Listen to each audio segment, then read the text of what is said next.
তো বন্ধুরা আজকে আমি মাটির আলু রান্না করুম। আর মাটির আলুর সঙ্গে যদি দেশি মাছ থাকে আরও ভালো লাগে, তো সঙ্গে যদি ধনিয়া পাতা থাকে তো আরও ভালো লাগে, কারণ শীতের দিনেই মাটির আলুটা রান্না করলে ভালো লাগে।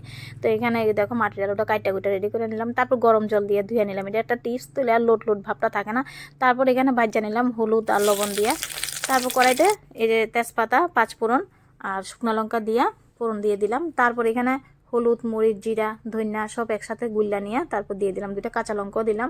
তারপরে যে এখানে একটা টমেটো কাটাও দিয়ে দিলাম, দিয়ে একসঙ্গে ভাজা নিলাম, পরিমাণ মতো লবণ দিয়ে দিলাম। তারপর ভাজা ভাজা করে নিলাম, মশলাটা থেকে খুব সুন্দর একটা সেন্ট বেরিয়েছে। তারপর আলুটা দিয়ে দিলাম, ভাজা আলুটা দিয়া এই যে ভালো করে লাইটে রান্না করে নিলাম। এখানে গরম জল দিয়ে দিলাম পরিমাণ মতো। তো তরকারিটা দেখো ফুটে গেছে, মানে সিদ্ধ হয়ে গেছে আলু। তারপর এই যে মাছগুলো দিয়ে দিলাম।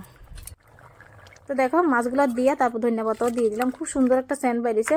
নামাই নিলাম। বন্ধুরা তরকারিটা কেমন হয়েছে কমেন্টে জানাইও, আর ভালো লাগলে আমার চ্যানেলটা সাবস্ক্রাইব করে নিও, এভাবে সঙ্গে থাকো। টাটা।